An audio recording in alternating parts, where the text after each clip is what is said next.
Hello everyone, আপোনালোক সকলোকে learn and craft with মি চেনেলটোলৈ স্বাগতম জনাইছো। এই ভিডিঅ'ত আমি আলোচনা কৰিব ওলাইছো ক্লাছ 8 ৰ মেথছৰ চেপ্টাৰ নম্বৰ 6। ইয়াৰ নাম আছিল স্কুৱেৰছ এণ্ড স্কুৱেৰ ৰুট অৰ্থাৎ বৰ্গ আৰু বৰ্গমূল। যোৱা ক্লাছত আমি এক্সাৰসাইজ 6.4 ৰ কোৱেশ্চন নম্বৰ 6 লৈকে চাইছিলো। তো এই ভিডিঅ'ত আমি ষ্টাৰ্ট কৰিম কোৱেশ্চন নম্বৰ 7 ৰ পৰা। গতিকে বলা পলম নকৰি ভিডিঅ'টোলৈ আগবাঢ়ো। ইয়াতে তোমাৰ কোৱেশ্চন নম্বৰ 7 ত দিছে যে find the smallest number to be subtract from each of the following numbers to get a perfect square. Find the square root of the number so obtain. তাৰমানে কি কৈছে যে তলৰ প্ৰতিটো সংখ্যাৰ পৰা বিয়োগ কৰিবলগীয়া আটাইতকৈ সৰু সংখ্যাটো কি নিৰ্ণয় কৰা, এই ধৰণে পোৱা পূৰ্ণ বৰ্গ সংখ্যাৰ বৰ্গমূল নিৰ্ণয় কৰা। তাৰমানে কি কৈছে ইয়াতে যিকিটা সংখ্যা দিয়া আছে সেই সংখ্যা কেইটা মানে পূৰ্ণ বৰ্গ সংখ্যা নহয়। তে হিয়তক মানে পূৰ্ণ বৰ্গ সংখ্যা কৰিব কাৰণে এই সংখ্যাটোৰ পৰা মানে কি বিয়োগ কৰিব লাগিব সুধিছে। আৰু সেই বিয়োগ কৰি দিয়াৰ পিছত তুমি যেটো সংখ্যা পাবা সেই সংখ্যাটো তুমি কি উলিয়াই দিব লাগিব, বৰ্গমূল উলিয়াব লাগিব। বুজি পাইছানে? একেবাৰে সহজ। 6 নম্বৰটোৰ সৈতে একে। 6 নম্বৰটো তোমাৰ কি যোগ কৰিব লাগে বুলি সুধিছিলে আৰু ইয়াত তোমাৰ কি বিয়োগ কৰিব লাগে বুলি সুধিছে। হল, এতিয়া চোৱা আমি কেনে কৰিম। এতিয়া চোৱা ফাৰ্ষ্টতে তোমাৰ দিছে 8 to 5। এটা 8 to 5 ক আমি বৰ্গমূল উলিয়াও। তাৰ কাৰণে আমি মানে মাত্ৰা দিব লাগিব। এককৰ ঘৰৰ পৰা দুটা দুটা সংখ্যাকে মাত্ৰা দিয়া। ইয়াতে 8 ৰ ওপৰত এডাল মাত্ৰা হ'ল। এটা প্ৰথম মাত্ৰা আছে সংখ্যাটো হৈছে 8 আৰু আনটো আমি কিমানে কিমানে দিলে মানে মিলিব। চোৱা 2 2 4 3 3 9। এটা চোৱা 3 যদি দি দিয়া ডাঙৰ হৈ যাব, সেইকাৰণে আমি কি দিব লাগিব, 2 দিব লাগিব। 2 2 4। তে 8 ৰ 4 গল থাকিল 4, তাৰপিছত 25 টো তোমাৰ নামি আহিলে। হল, তে ইয়াতে তোমাৰ কি হ'ব, 2 2 4। তে 4 ইয়াতে তুমি এনেকটা সংখ্যা ল'ব লাগিব যেটো ইয়াতো ল'ব লাগিব, ইয়াতো ল'ব লাগিব। আৰু তুমি এই 425 তকে সৰু হ'ব লাগিব। ইয়াতে 8 ৰে কৰিছোৱা কিমান আহিব, 8 8 গুণ 64, 8 4 গুণ 32 6 38। গতিকে 8 ৰে দি দিয়া। 9 ৰে তোমালোকে কৰি চাব পাৰা 49 into 9 কৰিলে ডাঙৰ হৈ যাব। তো 384 হল। এটা তুমি মাইনাস কৰি দিয়া কিমান পাবা, 41 হল। গতিকে ইয়াৰ আনসাৰটো কি হ'ব, দেখা 41 should be। এতিয়া ইয়াতে তুমি কি কৰিলা যে 41 টো সাবট্ৰেক্ট কৰিলে তুমি পূৰ্ণ বৰ্গ সংখ্যাটো পাবা। গতিকে এতিয়া আমি পূৰ্ণ বৰ্গ সংখ্যাটো উলিয়াই লওঁ। পূৰ্ণ বৰ্গ সংখ্যাটো কি হ'ব, 825 - 41 হ'ব। বুজি পাইছানে? মানে 41 টো মাইনাস কৰিলে তুমি পাৰফেক্ট স্কয়াৰটো পাই যাবা। এটা মাইনাস কৰা কিমান পাবা, ইয়াতে 5 ৰ 1 গল থাকিল 4, 2 পৰা 4 না যায় ধাৰ কৰিলে 12 হল, 12 4 গল থাকিল 8, এটা আহি গল 7 784। এটো তুমি কৰিছোৱা। ইয়াতে পাৰফেক্ট স্কয়াৰ ওলাই ওলাই চাবা। 3 ৰে দিলে বেছি হৈ যাব, 2 ৰে দিয়া 2 2 4, 7 ৰ 4 গল থাকিল 3, 84 টো নামি আহিলে। নেক্সট তুমি 2 2 কিমান হ'ব, 4 হ'ব। আৰু ইয়াতে তুমি কিমান পাইছিলা, 8 দিছিলা ন। তো 8 দিয়াৰ লগতে তোমাৰ 384 ওলাই যাব। বুজি পালানে? এতিয়া এতেকে তুমি কি লিখিব পাৰিবা যে 784 = 28। সেই যেটো পাৰফেক্ট স্কয়াৰ তাৰ বৰ্গমূল তোমাৰ কিমান, 28 হ'ব। বুজি পালা? এতিয়া চোৱা নেক্সট কোৱেশ্চন। নেক্সটটো চাবা তোমালোকৰ দিছে 1450। ইয়াতো তুমি এনেকে মাত্ৰা দি দিবা। ইয়াতে তোমাৰ 14 আছে, গতিকে 4 দিলে 4 4 16 ডাঙৰ হৈ যাব। গতিকে 3 দিব লাগিব। 3 3 গুণ 9 মাইনাস কৰিলে কিমান আহিব, 5। এফালে 50 একেলগে নামিলে। 3 3 কিমান, 6।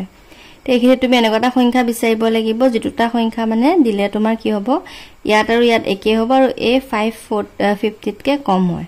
এতিয়া আমি 8 ৰে দি চাওঁ।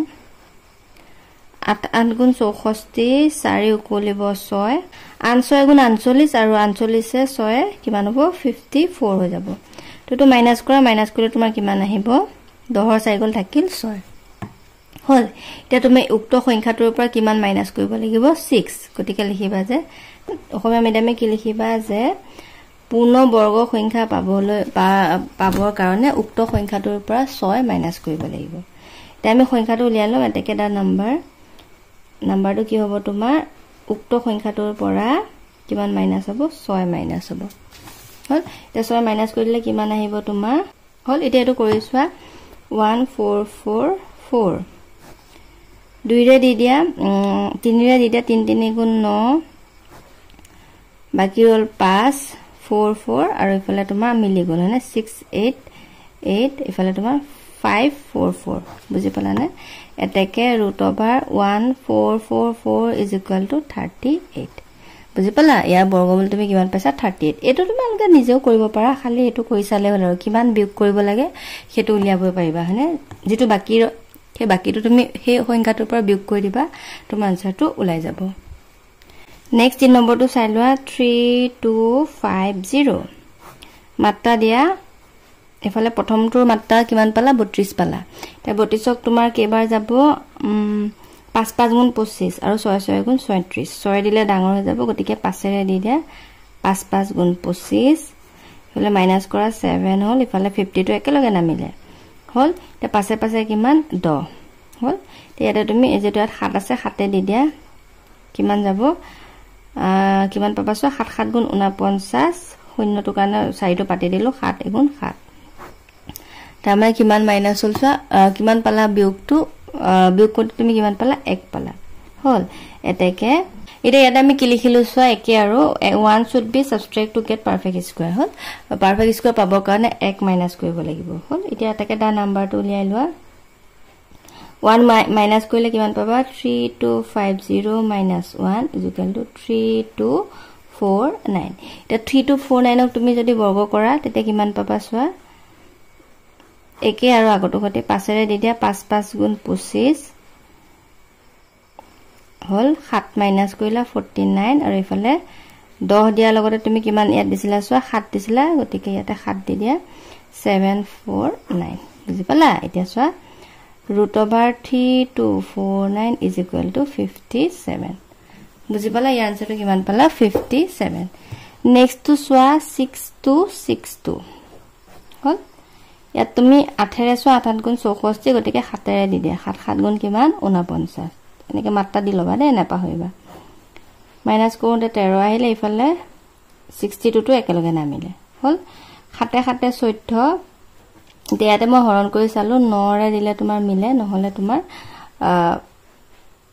বেছি গ্যাপ থাকি যায় ন গটিকে তো কিমান পালা 21 মাইনাস কৰিলে 21 পালা গটিকে এটা তোমালকে লিখিব লাগিব যে এটাকে কি লিখিব লাগিব বাৰু যে উক্ত সংখ্যাটোৰ পৰা 21 মাইনাস কৰিলে পূৰ্ণবৰ্গ সংখ্যা পোৱা যাব আৰু ইংলিশ মিডিয়ামে কি লিখিবা যে to get perfect square 21 should be subtract হল তেসো আসামিজটো লিখি দিলো যে উক্ত সংখ্যাটোৰ পৰা 21 বিয়োগ কৰিলে পূৰ্ণবৰ্গ সংখ্যা পাম এটা সংখ্যাটো তোমাৰ কি হ'ব 6262 minus 21 তো মাইনাস কৰিছা কিমান পাবা 2 ইফালে তোমাৰ 6 2 গল থাকিল 4 আৰু ইফালে 62 হল তো 62 টুক তুমি কৰিছা মিলিয়ে যাব আৰু আগটো হতে কি হ'ব 7 7 গুণ 49 13 মাইনাস কৰিলে ইফালে 41 আহিলে 7 গুণ 14 মানে 7 7 14 ইয়াতে তুমি 9 দিছিলা 149 into 9 = তুমি পাবা 1341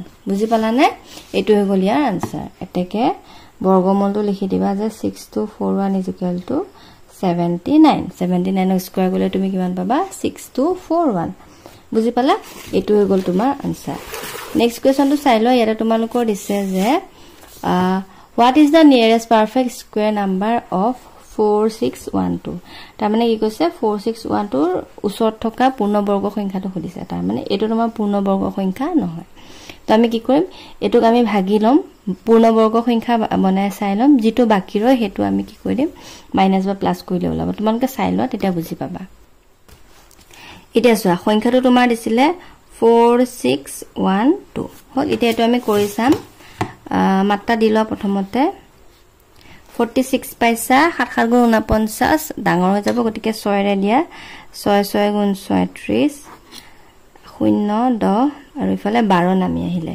হল 6 6 কিমান 12 তেখেত কিমান দিব লাগিব জানানে 7 দিব লাগিব মই কৰি চাইছো আৰু তোমালোকে এটা এটাকে কৰি চাবা 7 ৰে 8 ৰে 6 ৰে এনেকে কৰি চাবা মানে 126 into 6 এনেকে কৰি চাবা 127 into 7 এনেকে কৰি চাবা আৰু মানে 7 ৰে দিলে মিলিব তো মই কৰি চাই পেলে ডাইৰেক্ট কৰিছো তোমালোকে চাই লবা হয় এটা মাইনাস কৰিলে কিমান আহিব হল তে এইটো তোমাৰ কি হৈ গল মানে পূৰ্ণবৰ্গ সংখ্যা নহয় কাৰণ ইয়াত তোমাৰ বাকি ওলালে 123 গতিকে আমি এই যেটো সংখ্যা আমি পাইছো সংখ্যাটোৰ পৰা যদি 123 এটা মাইনাস কৰি দিও মানে আগৰটো নিচিনাকে তেতিয়া হলে আমি কি পাম জানানে পূৰ্ণবৰ্গ সংখ্যা পাম বুজি পালানে গতিকে এটা মাইনাস কৰি দিয়া তেতিয়া কিমান আহিব ইয়াতে আমি কি কৰিম জানানে ইয়াতে মাইনাস কৰিলে তোমালোকৰ বহুত ডিফাৰেন্স আহি যাব সেই কাৰণে আমি 6 নম্বৰ যিটা কোৱেশ্চন আমি কৰিছিলো মানে আমি এনেকৈ কৰোতে ইয়াতে যেটো সংখ্যা পাইছিলো সেই সংখ্যাটোৰ লগত আমি কি কৰিছিলো এক এটা যোগ কৰিছিলো যোগ কৰি পেলাই আমি যেটো সংখ্যা পাইছিলো সেই সংখ্যাটোক আমি কি কৰিছিলো স্কয়াৰ কৰিছিলো বুজি পালানে তেতিয়া তাৰ লগৰ সংখ্যাটো পোৱা যায় মানে ইয়াৰ পাছৰ যেটো তোমাৰ পূৰ্ণবৰ্গ সংখ্যা হ'ব হেতু পোৱা যায় এটো তোমালোকে 68 * 68 কৰি চাবা পাবাগে কিমান 2624 পাবা বুজি পালানে গতিকে মানে সৰি 4624 পাবা মানে 4612 ৰ পাছৰ পূৰ্ণবৰ্গ সংখ্যাটোই হৈছে 4624 বুজি পালা এটো হ'ল ইয়াৰ answer Next question number 9 to তোমালোকৰ দিছে যে give 5 example of each of the following মানে প্ৰতিটোৰে 5টাকে উদাহৰণ দিব দিছে হল ফাৰ্ষ্টতে দিছে square number whose unit place digit is 4 মানে বৰ্গ সংখ্যা লিখিব দিছে যাৰ তোমাৰ একক স্থানত 4 থাকে হল এটা আমি কৰি চাম ওপৰ লিখিছো স্কয়াৰ কৰি প্লাস যেটো পাও হেতু তলত লিখিম হল তো 2 যদি স্কয়াৰ কৰা কিমান পাবা 2 * 2 = 4 হল আকৌ তোমাৰ 8ক যদি স্কয়াৰ কৰা 8 * 8 = 64 হল ইয়াতো একক ঘৰত 4 আছে ইয়াতো একক ঘৰত 4 আছে তেনেকে আৰু তোমাৰ একৰ পৰা 2 ভিতৰ নাথাকিব গতিকে আমি আগত দিছনে 2 আগত 1 দিলো তাৰছত তেনেকে দি যাম আৰু একৰ পিছত 2 দিম চাবা তোমালোকে 12ক যদি তোমালোকে স্কয়াৰ কৰা কিমান পাবা 144 মানে নেক্সট 18ক যদি স্কয়াৰ কৰা তোমালোকে কিমান পাবা জানানে 324 নেক্সট তোমাৰ আৰু নাই হেকানে আমি আকৌ 2 লৈ আহিছো গতিকে 2 আগত কিমান দিছো 22 দিছো 22ক স্কয়াৰ কৰোতে তুমি কিমান পাইছা 44 সো ইয়াতে কিমান হ'ব 484 হলনে কৈ চাবা আৰু next square number whose unit place is 9 মানে বৰ্গ সংখ্যা লিখিবলৈ যাৰ একক ঘৰত 9 থাকে তে আমি জানো যে 3ক স্কয়াৰ কৰিলে তুমি কিমান পোৱা 9 পোৱা আৰু তেনেকে 7ক স্কয়াৰ কৰিলে তুমি কিমান পোৱা 7 7 গুণ 49 তেনেকে বাকি কিটা চাবা এতিয়া আকৌ যেহেতু নাই একানে 3 ৰ আগত 1 এটা দি পেলে মানে 13 কৰিছো 13ক স্কয়াৰ কৰিলে তুমি কিমান পাবা 169 হল সো 17ক স্কয়াৰ কৰা 17ক স্কয়াৰ এটো চাবা দেই 17ক স্কয়াৰ কৰিলে তুমি কিমান পাবা জানানে 289 হৈ গল আকৌ তুমি 3 ৰ আগত 2 দিয়া 23ক স্কয়াৰ কৰিলে তুমি কিমান পাবা 529 এটা তোমালোকে কৈ চাবা আৰু হৰণ কিটা next square number whose unit place digit is 0 মানে বৰ্গ সংখ্যা যাৰ একক ঘৰত 0 আছে হেয়াটো তোমালোকে বহু লিখিব পাৰা হয় না 10ক স্কয়াৰ কৰিলে তুমি কিমান পোৱা 100 পোৱা এটো মুখতে কৰিম দেই 20ক স্কয়াৰ কৰিলে তুমি পাবা 400 30ক স্কয়াৰ কৰিলে তুমি পাবা 900 মানে 40ক স্কয়াৰ কৰিলে তুমি কিমান পাবা 1600 50ক স্কয়াৰ কৰিলে তুমি কিমান পাবা 2500 পাঁচটা হৈ গল তো এখিনি আছিল আজিলে মানে আছিল ভিডিওটো চোৱাৰ বহুত বহুত ধন্যবাদ নেক্সট ক্লাছত আমি পাছৰ চেপ্টাৰটো ডিসকাস কৰিম and thank you for watching and study well